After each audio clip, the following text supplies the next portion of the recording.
काय म्हणता याला, साबुदाण्याच्या चकल्या का? साबुदाण्याच्या चकल्या उपासाच्या. मी करतो, तुम्ही मला असं काहीतरी प्रोसेस सांगा. गोल गोल पाडू का? गोल गोल पण. आणि किती चक्रा घुमू? 3 का? पहिले छोटी पासून मोठीकडे हा जाऊ का? हा मध्ये पासून बाहेर गॅस उंच की दाब. हा असं. बस का? शाबास. पहिलेच भारी आलं बघ. पहिलंच झालं बाजार अरे वा सुमाय वांगी तुला काय चालेल.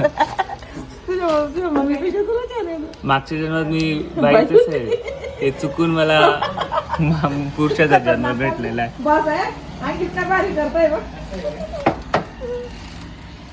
आपण मग दोन्ही जण करले तसं. हा, ते प्रोसेस सांगा ना तुम्ही. रात्री साबुदाणे भिजत घालून दिले. हा. गरम पाणी केलं चांगलं चळचळ हा. आणि त्याला तेवढंच पातेलं भरून पाणी भिजत घालून दिलं. हा आणि सकाळी बटाट्यांना उकडले बटाटे आणि त्याचं साल काढून दिले. हा. बस ते किसणीने ते बटाटे बारीक करून किसून घेतले. घ्यायचे. किसून घ्यायचे ते. आणि साबुदाणे केव्हा मिक्स करायचे? साबुदाणे बाकीच्या कोणी कोणी अंड्यांमध्ये बी टाकून देतं. हम्म. बारीक थोडस गरम पाणी ठेवायचं पातेल्यात. हम्म. आणि कोणी कोणी कसं मी असं लगदा करून घेतला आणि डायरेक्ट टाकून घेतलं बटाटे आणि साबुदाणे मिक्स आणि जिरं वगैरे टाकून घेतलं, थोडस मीठ वगैरे. चटणी पण का? वाटलं कोणी हिरव्या मिरचींचं पण करतं.